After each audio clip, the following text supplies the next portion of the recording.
சமூக வலைத்தளங்களில் ஊடகங்களில் அதிகமாக பரபரப்புக்கு பஞ்சமில்லாமல் பரவி கொண்டிருக்கிறது. என்ன பரபரப்பு என்றால் பராசக்தி. இந்த பராசக்தி யாரை கேட்டாலே சும்மா அதிருதில்ல. அதான் அந்த பராசக்திங்கிற பேரை கேட்டால் அதிருதுன்னு மட்டும் கிடையாது, நிறைய பேருக்கு உதறுது, நிறைய பேருக்கு பதறுது. அதனால தான் இந்த தற்குறிகள் அணில் குஞ்சிகள் இந்த பராசக்திங்கிற பேரை கேட்டு சிக்கு நூறா செதறுது. ஏன்னா மொழிப்போர் போராட்டங்களை மையப்படுத்தி வருகின்ற ஒரு உண்மை சம்பவம் தான் பராசக்தி. அந்த பராசக்திங்கிற டைட்டிலே சும்மா நெருப்பு மாதிரி இருக்கும். அந்த நெருப்புக்கு பக்கத்தில் இதனை ஒட்டி வெளியாகின்ற திரைப்படம் ஒரு படம் இருக்கு. அவர் பேரை கூட நம்ம சொல்லக்கூடாது. ஆனால் கதை கலங்கால் அந்த மாதிரி. இன்றைக்கு எப்படி இந்த 2026 சிவகார்த்திகேயன் நடிப்பில் வெளிவரக்கூடிய பராசக்திக்கு இவ்வளவு பரபரப்பு இருக்கிறதோ, இதே பரபரப்பு அன்றைக்கு 1952 முத்தமிழ் அறிஞர் டாக்டர் கலைஞர் அவர்கள் கதை வசனத்தில் அனல் தெரிக்கும் கதை வசனத்தில் வெளிவந்த பராசக்தி எல்லாத்துக்குமே பரபரப்பு.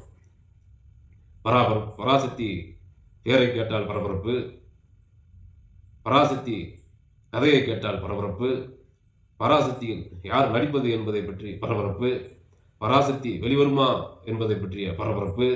இப்படி அதிகமாக பரபரப்புக்கு மத்தியில் வெளிவந்ததால் அன்றைய காலத்து பராசக்தி அடித்து தோசம் பண்ணிடுச்சு. அன்னைக்கு வந்த புராண படங்கள் எல்லாம் புராண கதைகளை பேசிக்கொண்டு மக்களிடம் அறியாமையை பரப்பி கொண்டிருந்த புராண படங்களை புரட்டி போட்ட பராசக்தி கலைஞரின் பராசக்தி. இன்னைக்கு அதே கலைஞர் வைத்த டைட்டில் வந்த பராசக்தி பாருங்க. அந்த பராசக்தின்னு பேரை கேட்டா சக்தி இல்லாத கூட சக்தி வரும், அந்த மாதிரி பேர். உண்மை சம்பவம். மொழிப்போர் போராட்டங்கள் 1964 மிகப்பெரிய மொழிப்போர். இந்திக்கு எதிராக, இந்தி திணிப்புக்கு எதிராக எத்தனை மாணவர்கள் தன் உயிரை துறந்தார்கள், எத்தனை தலைவர்கள் இதற்காக தன் உயிரை துறந்தார்கள் என்பதை பற்றிய உண்மை சம்பவம் தான் இன்றைக்கு வருகின்ற பராசக்தி. இந்த பராசக்தியை தான் இப்போ இன்னொன்று சொல்றேன்னு அதை பற்றி அப்போ சொல்றேன். இன்னொரு விஷயம், அந்த தாவேகா தலைவர் ஈரோட்டில் பேசினார்.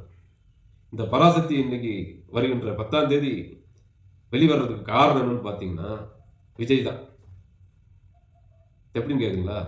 ஈரோட்டுக்கு போனோமா, நீ ஈரோட்டுக்கு போன உன் கொள்கை தலைவர் பெரியாரை பற்றி பேசல, தந்தை பெரியாரை பற்றி. நீ ஈரோடுனா என்ன யாவும் வரும் உனக்கு? ஒன்றை விடு, நீ ஒரு தற்குறி, உனக்கு ஒன்றுமே தெரியாது. ஈரோடு நேற்று பிறந்த குழந்தைகிட்ட கேட்டால் கூட ஈரோடுனா பெரியார், தந்தை பெரியார்னு சொல்லுவாங்க.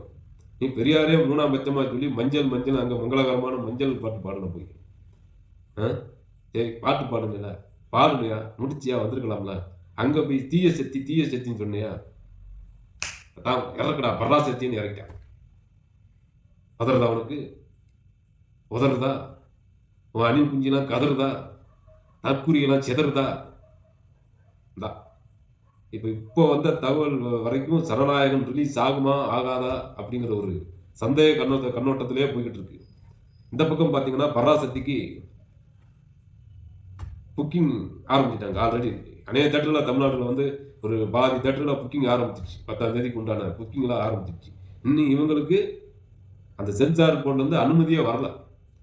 ஏன் வரலன்னா யார் சொல்றது? நீ யாரை தூக்கி வச்சு கொண்டாடுற? யாரை கொள்கை எதிரின்னு சொல்றியோ? கொள்கை எதிரின்னு கொஞ்சிக்கிட்டே சொல்ற பத்தியா? நீ யாரை கொஞ்சிக்கிட்டு இருக்கியோ அவங்க தான் இப்போ உன் படத்தை நிப்பாட்டி வச்சிருக்கிறாங்க. உன் தலையில் மிளகா அரைக்காங்களா? நல்லா அரைப்பாங்க. இஞ்சி பூண்டு பச்சை மிளகா போட்டு அரைன்னு அரைச்சி உன்னை அப்படியே தேய்ச்சி உன் மண்டையை அப்படியே மண்டை ஓட்டை பேர்த்து எடுத்து உன் மூளையை கழுவி உன்னை எப்படிலாம் பண்ணுறாங்கன்னு மட்டும் பாரு. நீயும் கொஞ்சம் ஆட்டமாக மத்திய கவர்மெண்ட் உனக்கு சப்போர்ட்டுன்னு தெரிஞ்சுக்கிட்டு என்ன ஆட்டம் ஆடின? என்ன ஆட்டம் ஆடினான்னு சரி, நீ இல்லடா, உங்கள் அப்பா இல்லடா. உங்கள் அப்பா பெரியப்பா மோடியாக வந்தாலும் எங்கள் பராசக்திட்ட பப்பு வேகாது. பராசக்தினா என்னன்னு தெரியுமா? பயர். அந்த நெருப்புக்கு பக்கத்தில் நீங்கள்லாம் பருப்பு மாதிரி கருகி போவீங்க, கருகத்தான் போகிறீங்க. என்ன கருகத்தான் போகிறீங்கன்னு எகத்தாளமாக பேசுகிறேன்னு நினைக்கிறீங்களா? எப்படி என்னங்க இவங்கெல்லாம் எப்படி பேசுறது? அவர் ஒரு நடிகர், இவர் ஒரு நடிகர். இந்த சமூகத்தில், இந்த நாட்டில் எல்லாருமே பிழைக்கணும். யாருக்கு ஆதரவுங்கிறத திரையரங்கில் பார்த்துக்கலாம். அதை விட்டு போட்டு போட்டி எங்கேயே ஆரம்பிச்சிருக்கான் நம்ம தாவேக்கா தற்கூரி விஜய். ஏன் உன் படம் ரிலீஸ் ஆகும்போது யாரு கூட வரவே கூடாதா? நீ யாராட்டெல்லாம் தோத்துருக்க? கன்னட படத்துல தோத்துருக்க, டப்பிங் படத்துலலாம் தோத்துருக்கிய நீ தான். நீ எங்க ஜெயிச்ச? நீ நடிச்ச 69 படத்துல உனக்கு 55 படம் பிளாப் தான். நல்லா இருந்தா ஒரு 15, 17 படம் தான் உனக்கு வெற்றியா இருந்திருக்கும். நீ யார் கூட மோதியும் ஜெயிக்கல. அத ஒரு விஷயம் நல்லா புரிஞ்சுக்கோ. 1, 2 தான் ஜெயிச்சிருக்க. நீ யார் கூட மோதியும் அவ்வளோ பெரிய மாபெரும் வெற்றினா நீ ஒண்ணும் இல்ல. நீ வர்றதே அப்படி சோலோவா தனியா தான் வர. அதான் சொல்றேன் நான் வரேன் தனியா. நான் வரேன் தனியா வரேன்னு சொல்றேன்னா, அந்த தனியா வந்து தான் அப்படிலாம் அள்ளிட்டு போற வசூலா. ஏன் நீ பெரிய வீரம், பெரிய பருப்புனா ரஜினிகாந்த் படத்துல விட வேண்டிய சந்திரமுகியோட விட்டியே. உன் கதை என்னாச்சு? சச்சின் டார டப்பா, டகர டப்பா கிழிச்சதா?